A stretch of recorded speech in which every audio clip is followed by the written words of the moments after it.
guess if you hit it just right or just wrong, it really sounds. Good morning and welcome to the Unitarian Universalist congregation at Shelter Rock. I'm the Reverend Ned Wight, the interim senior minister here at the congregation, serving with the Reverend Natalie Fenimore, the Reverend Jennifer Brower, who's on sabbatical, and Nancy Reed McKee, who is our ministerial intern. Today, we invite you to join us at UU Cafe after the service, and if this is your first time with us, we invite you to be our guest for that lunch. You could get a guest ticket at the welcome desk out in the lobby after the service. On Thursday of this past week, we had 70 people gathered in the social hall for a celebratory community Thanksgiving dinner. And I want to give some thanks to Rhonda Kessler and the Caring Committee and numerous volunteers and staff who made this event possible. Today, during the service, we're offering our Free Spirits program for children in kindergarten through grade 4, crafts, stories, and fun in room 15. So that's down the end of the religious education wing. Gifts are still needed for children of clients at the AIDS Center of Queens County. You can pick a few mittens off the tree in the lobby and bring unwrapped gifts back by December 10th. You'll see some samples of things around the tree, so if that's something that you were able to do this season, we'd be greatly appreciative. There's a chance to participate in sending holiday cards to UUs who are in prison. Please visit our social justice table in the social hall during UU Cafe, write a brief message, and these will be sent to the Church of the Larger Fellowship, which will see that they are received by our Unitarian Universalist members who are in prison. We have a couple of events coming up in the adult programs arena this week. On Tuesday, the first session of 20th Century Totalitarianism in Literature and Culture, focusing on Brave New World and 1984. Brave New World is the focus for this Tuesday program for a book discussion and lively participation. So we invite you to come to that if you can on Tuesday.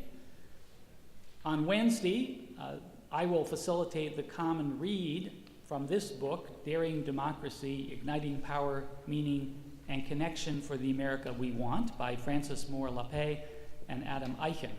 That'll be 7:30 in the Art Gallery on Wednesday. On Friday, Safe Talk, Suicide Awareness for Everyone is a program that will take place at 7 p.m. in the Art Gallery, and there's a full-page ad about that in your order of service.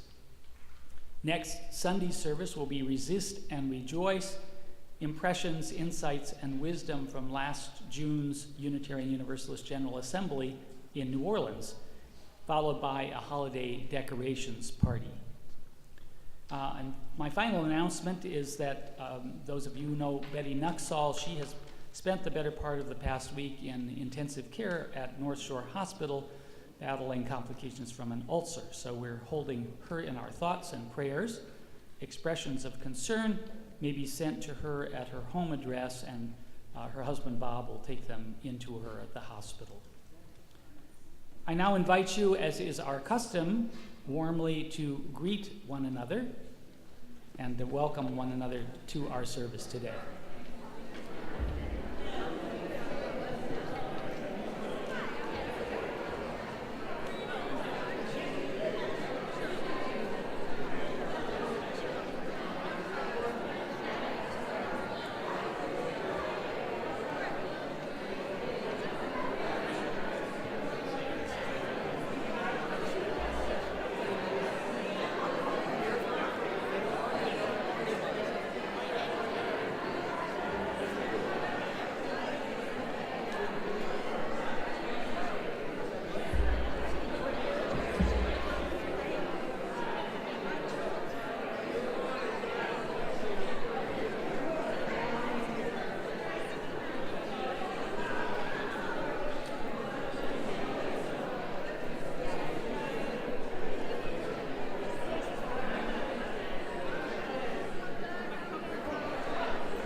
opening words from Rosemary Bray McNatt, who is currently the president of Star King School for the Ministry. What I know about being inclusive, crossing from culture to culture, learning the language of diversity, is that it's the work of a lifetime. It's hard to accept people who are not like you, who don't talk the way you do, or believe the things that you believe, or dress or vote as you do.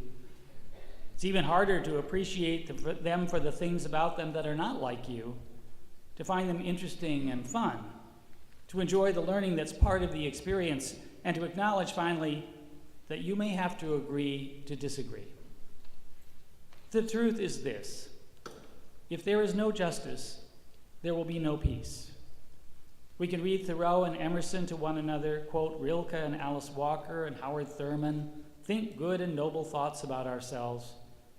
But if we cannot bring justice into the small circle of our own individual lives, we cannot hope to bring justice to the world. And if we do not bring justice to the world, none of us is safe and none of us will survive. Nothing that Unitarian Universalists need to do is more important than making justice real, here where we are. Hard as diversity is, it is our most important task. It's my pleasure to invite Claire DeRoche, our social justice coordinator, forward for the lighting of our chalice this morning with words of African American Unitarian Minister Louis McGee. Our religion is a religion of social concern, a religion of intellectual and ethical integrity, a religion that emphasizes the dynamic conception of history and the scientific worldview, a religion that stresses the dignity and worth of the person as a supreme value and goodwill as the creative force in human relations. This religion can and ought to become a beacon from which this kind of faith shines. Thank you, Claire. I invite us to join together in the singing of hymn number 97, Sometimes I Feel Like a Motherless Child. I invite you, as you're able and willing in body or spirit, to rise as we sing this together.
I invite you to remain standing while we say together the words of affirmation printed in your order of service. Love is the doctrine of this congregation. The quest of truth is its sacrament, and service is its prayer.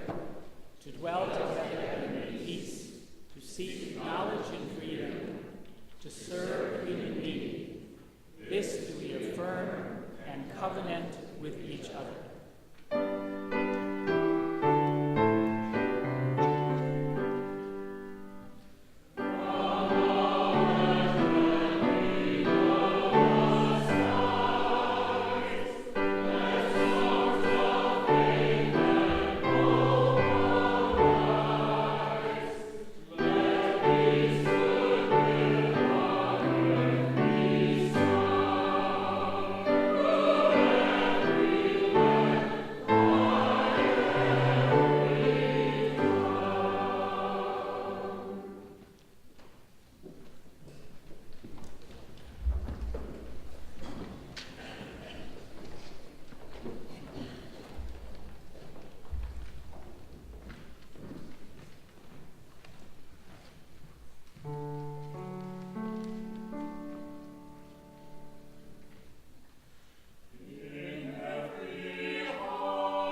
Are we blessed or what?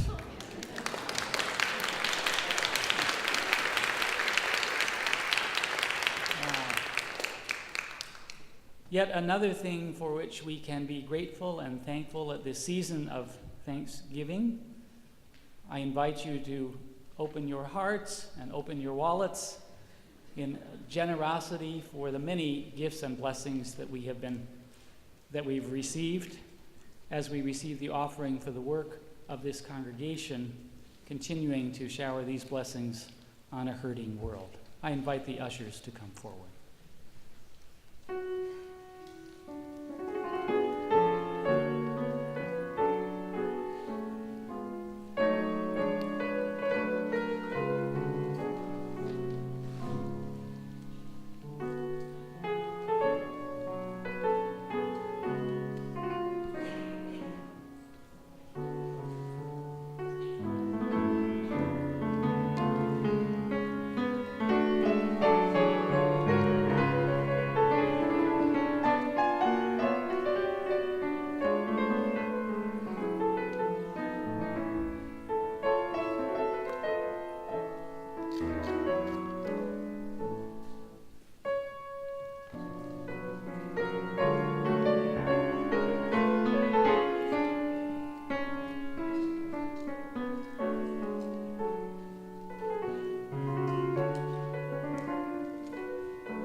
Immediately following the reading, I'll be sitting down and invite you at that time to come forward to the candle boxes. I won't have another announcement about that afterwards. So after the reading, we'll have our candle lighting, and you could come to either of these candle boxes, whichever is most convenient for you. Our reading is a poem by African-American poet of the 20th century, Langston Hughes.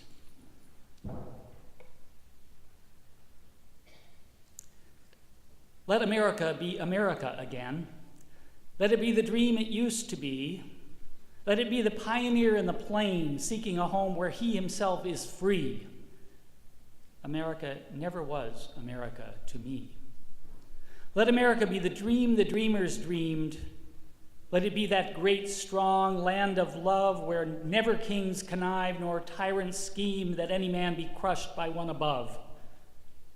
It never was America to me.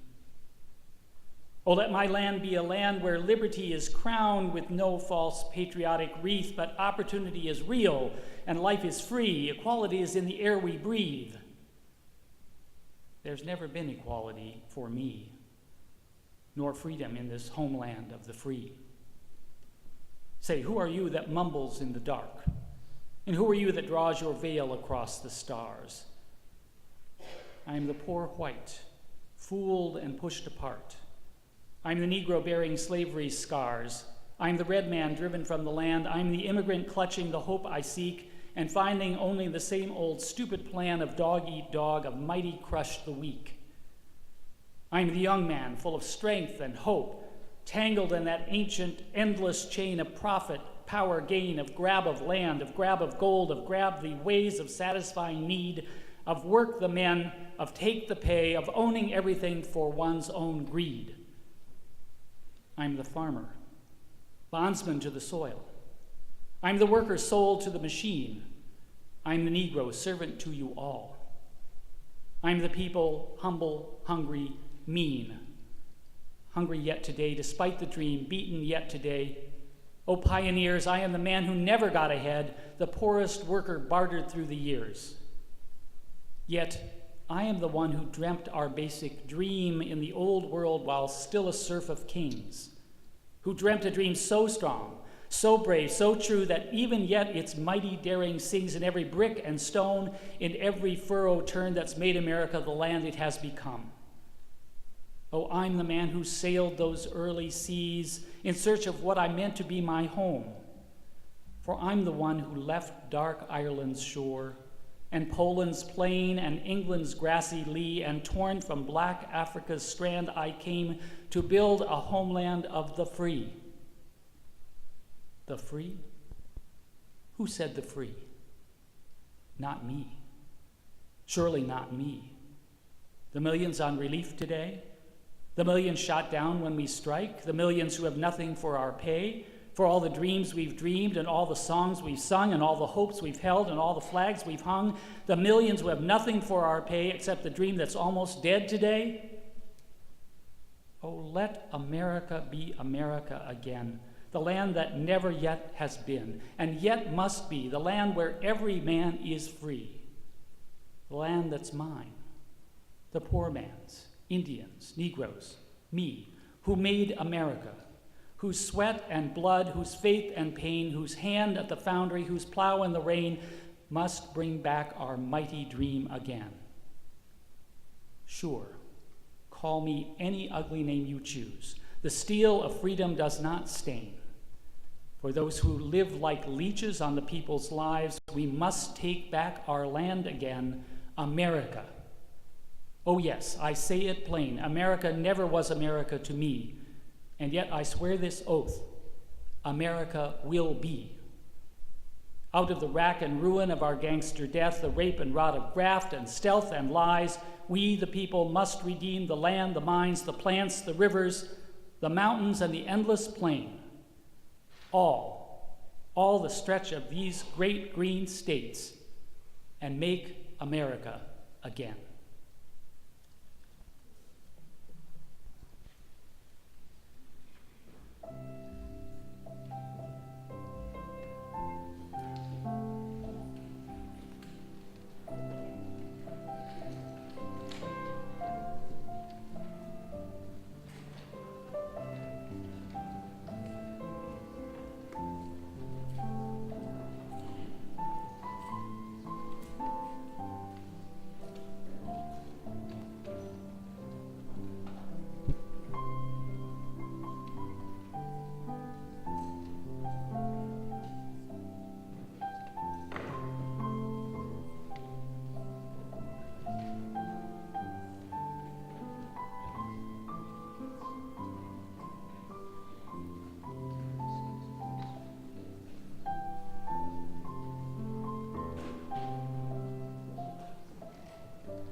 meditation today are words from the Reverend Dr. Martin Luther King Jr. sharing some of his wisdom about time. He writes, "Time itself is neutral. It can be used either destructively or constructively. More and more I feel that the people of ill will have used time much more effectively than have the people of goodwill. We will have to repent in this generation not merely for the hateful words and actions of bad people, but for the appalling silence of the good people. Human progress never rolls on wheels of inevitability.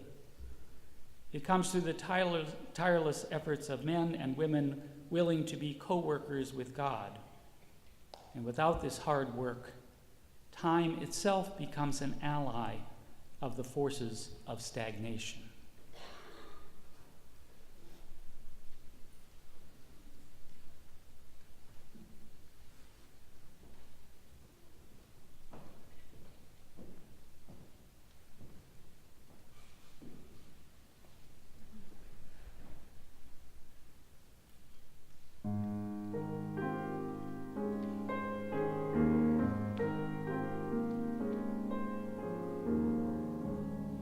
If there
Thank you, Blythe.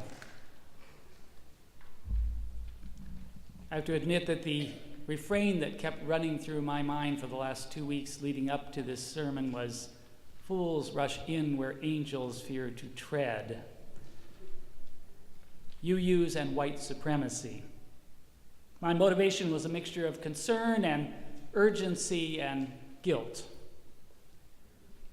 Some of you will remember the events at the UUA, the Unitarian Universalist Association, last March. Controversy over a hiring decision, a position offered to a white man over a woman of color.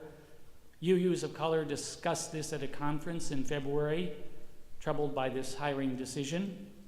The question of what the UUA's hiring practices and priorities were, at the same time as leaders were proclaiming the UUA's commitment to diversity and to ending racism.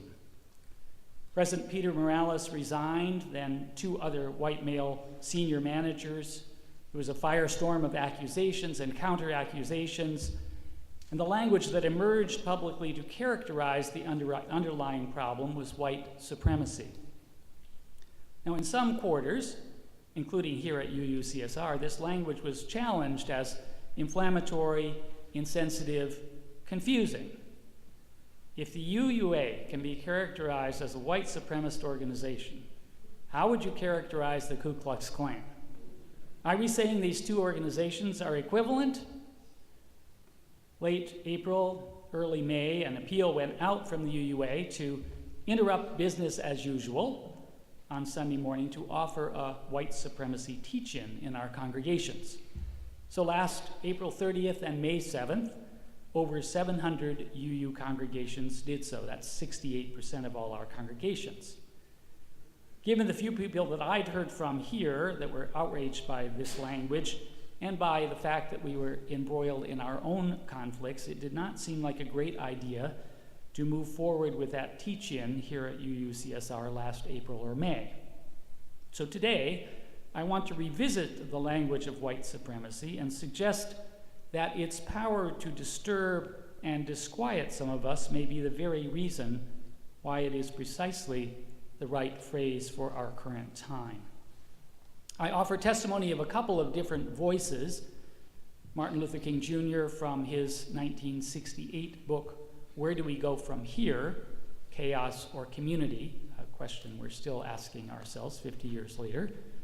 And the Reverend Dr. Mark Morrison Reed from his book, Black Pioneers in a White Denomination, and from his 2017 Men's Lecture, reprinted in the fall 2017 issue of the UU World, and from my own experience, of course. So first, a couple of caveats. Race, I don't need to tell you, is a highly emotional issue to discuss in 21st century America. By design, it's been a divisive issue for 350 years, by design. Race has a long history as an intellectual construct used to justify everything from slavery to discrimination to economic and housing policies that enshrine inequality. Race is integral to American culture. It's part of the water we swim in, and if we're white, we may not even have to be aware of the ways that it informs how we think and act. There's another difficulty in talking about race to a large and diverse group of people. The experience that persons of different racial identities have are dramatically different. Generalizations I might make about how race affects individuals may be spot on for many people and totally miss the mark for others. If I mention white privilege, for example, virtually everyone can recognize that it exists, that it has power, and that it has exerted influence in their own lives. But what to do about it depends entirely on your own racial identity, whether you're benefiting from white privilege or suffering injury because of it. And the same can be said of terms like white supremacy. I was particularly curious in the spring to observe how personally most white people I spoke with took this phrase. It was as if the phrase necessarily implied that the UUA and individual UUs must all be white supremacists, people who revel in racist thinking, people who take action out of these thoughts to taunt and threaten and oppress people of color. It was obvious how hard it was to take a step back from that kind of highly personalized connotation to consider white supremacy as an apt description of a set of assumptions that undergirds many of the white-led institutions that have been developed in this country over the past 3 centuries, including the UUA and our own congregation. So I want to take a look this morning at the term historically first, and utilizing Martin Luther King Jr.'s analysis. By 1650, slavery had been accepted in much of colonial America as an institution essential to the continued accumulation of wealth by many white European settlers. How could something so economically profitable as slavery be morally justified? As MLK says, the attempt to give moral sanction to a profitable system gave birth to the doctrine of white supremacy. The word doctrine here is, I think, important. White supremacy is an intellectual idea intended to persuade people of its alignment with ultimate truth. Picked up on biblical passages, black people are inferior because of Noah's curse upon the children of Ham in Genesis, or St. Paul's admonition, servants, be obedient to your master. King quotes a very strange syllogism to capture it all. All men are made in the image of God. God, as everybody knows, is not a Negro. Therefore, the Negro is not a man. The Teutonic origins theory, which built up the myth of the superior race, captured the thinking of leading historians in the 19th century at Harvard, Cornell, Wisconsin, and Columbia. Racial ethnologists further developed the concept of race, and all manner of strange theories abounded. Correlation between skull size and superiority or inferiority, for example. King notes that it was highly educated people who put forth these theories. He had a great phrase here: the social obstetricians who presided at the birth of racist views in our country were from the aristocracy. Rich merchants, influential clergymen, men of medical science, historians and political scientists from some of the leading universities of the nation. The doctrine of white supremacy became a structural part of the culture, culminating in the Supreme Court's Dred Scott decision in 1857, which affirmed that the Negro had no rights that the white man was bound to respect. Of particular relevance to religious institution is King's insight that the greatest blasphemy of the whole ugly process was that the white man ended up making God his partner in the exploitation of the Negro. What greater heresy has religion known, he writes. Ethical Christianity vanished and the moral nerve of religion was atrophied. This terrible distortion sullied the essential nature of Christianity. King points out that many great political leaders of the 18th and 19th centuries, Washington, Jefferson, John Quincy Adams, Abraham Lincoln, never expressed a strong, unequivocal belief in the equality of the black man.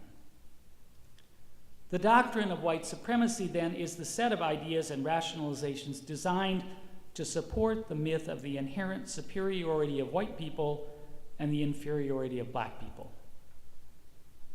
Subsequent developments in American history did little to alter the power of this doctrine over our institutions and our power dynamics in the U.S. After abolition, Jim Crow laws and customs drew limits around voting, property ownership, holding political office, equal access to educational opportunity. After Brown versus Board of Education in 1954, state and local resistance and patterns of housing segregation in many jurisdictions perpetuated separate, racially segregated schools.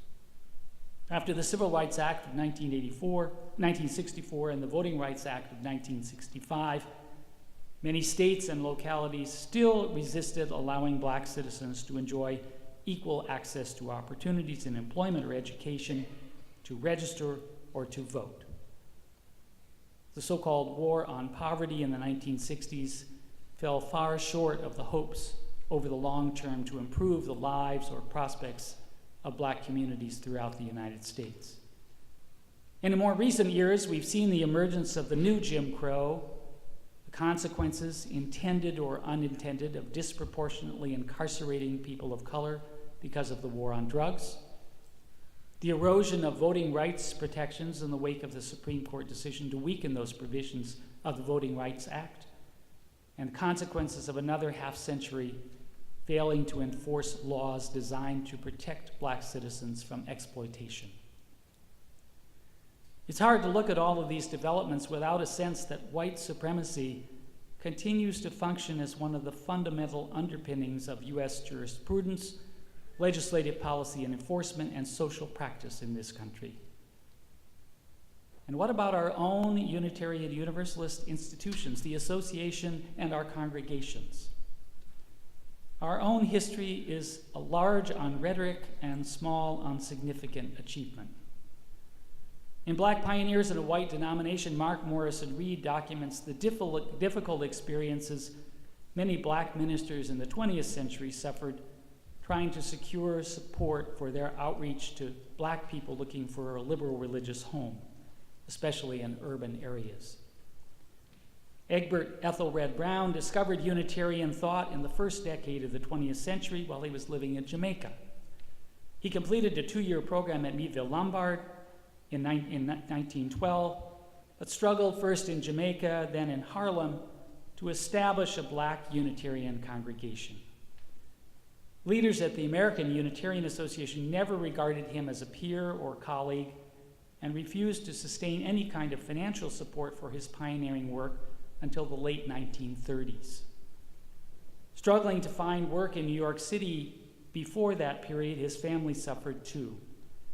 Shortly after his eldest son committed suicide, he appealed to denominational officials in Boston for financial support, and a Unitarian official wrote, "Seems as though something ought to be done to make this man understand that until he gets out and does some real work to support his family, he has no chance of any help.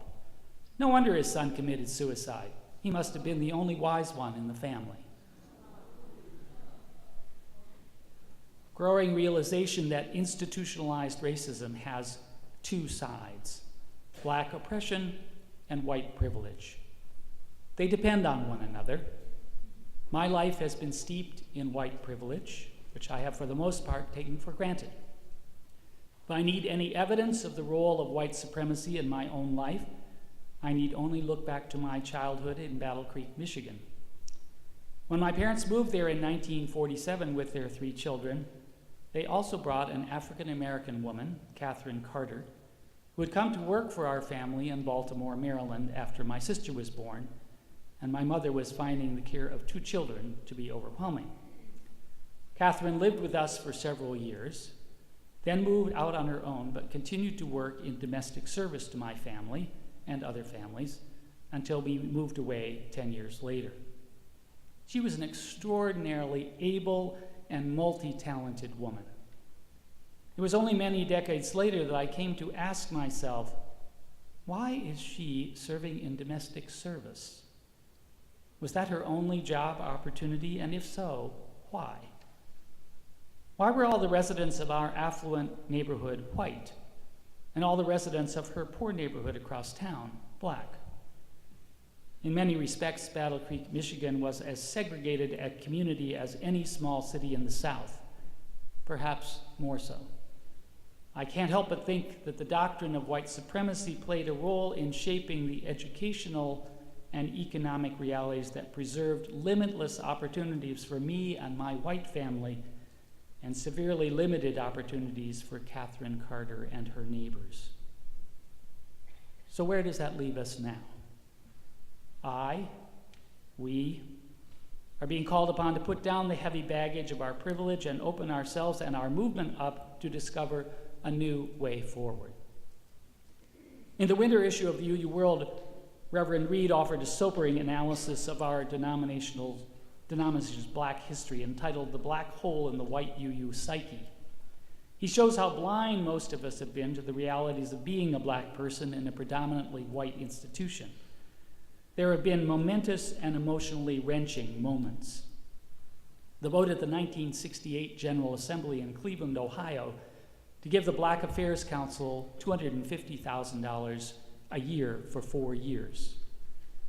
The decision at the highly contentious 1969 General Assembly in Boston to affirm that funding, and the subsequent decision of the UUA board to reduce funding because the association was in fact near bankruptcy. Over the next few years, the exodus of many, many black UUs from the UUA in grim disappointment of what they saw as a betrayal of a commitment. The recommitment at the 1993 General Assembly in Charlotte, North Carolina, to becoming an anti-racist, anti-oppressive, multicultural movement, which ironically followed the conflict over having a Jefferson Ball at General Assembly, where people were invited to dress up in period costumes from the Thomas Jefferson era. And black UUs asked, so you want us to show up in chains as plantation slaves? Programs over several decades have been developed to confront racism and white privilege in ourselves, in our congregations, and in our association. We've seen a growth in the number of ministers, RE leaders, and musicians of color in our congregations, but continued difficulty having successful long-term ministries for many of these leaders, and have had special programs designed to provide additional support to leaders of color within our movement. We have inspired leadership from some youth of color to challenge the status quo and to challenge us to bring our behavior into closer alignment with our rhetoric about dismantling racism within UU institutions. Which brings us to this moment when Black Lives of UU or Blue requested and received from the Board of Trustees in October 2016, right here in our ballroom, a commitment of $5.3 million from the association for their programmatic initiatives to put anti-racism at the center of our collective institutional priorities. And we are called upon as a predominantly white UU organization to take a fresh and sometimes uncomfortable look at ourselves and at the UUA and at our own congregations to identify ways in which vestiges of white supremacy still operate to disadvantage persons of color. So where does that leave us here at UUCSR? To what are we committed? Is our commitment to distance ourselves from any association with white supremacy, declaring ourselves separate from any linkage with some of the fundamental assumptions that are woven into our social institutions, whether we recognize and support them or not? Or is our commitment to open our minds and our hearts to what we can learn about our complicity with white supremacy operating in our culture, including our own UU institutions, to learn how this doctrine continues to wield power and influence over us and others, however much that may be counter to our intentions? If we are to be partners with UUs of color in dismantling racism and building a faith movement of genuine equality and equal opportunity, we must be willing to hear the testimony and analysis of people of color who run up against white supremacist assumptions every single day of their lives. White supremacy is a mythical dragon, but a mythical dragon that still has its fangs sunk into the flesh of our body politic. It still exerts its power over us and over people of color in our society, in our congregation, and in our national association. We will have a much harder time defanging this dragon if we don't acknowledge its existence. If we continue to insist that while white supremacy might apply to some institutions and people, it doesn't have anything to do with us despite over 350 years of building institutions and policies that accepted it as truth.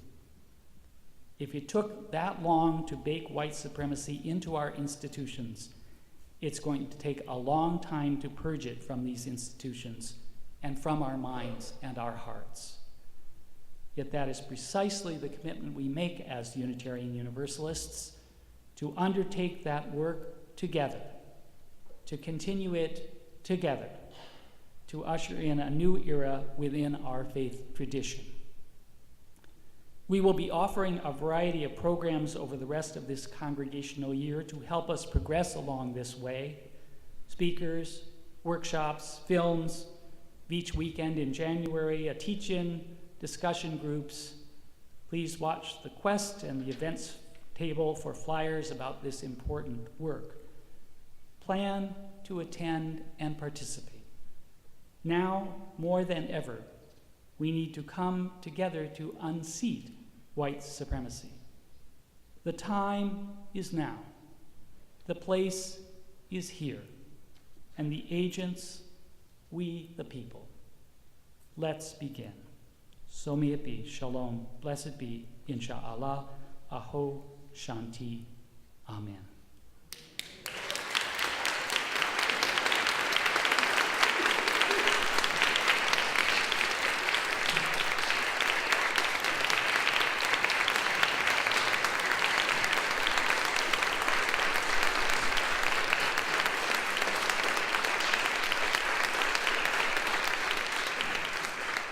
Our hymn is number 120. It's a hymn of confession and a hymn of hope. Turn back. Hymn number 120 invites you in body and spirit to rise as we sing this together.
Our closing words from T.S. Eliot. What we call a beginning is often the end, and to make an end is to make a beginning. The end is where we start from. We shall not cease from exploration, and the end of all our exploring will be to arrive where we started and know the place for the first time. Please be seated.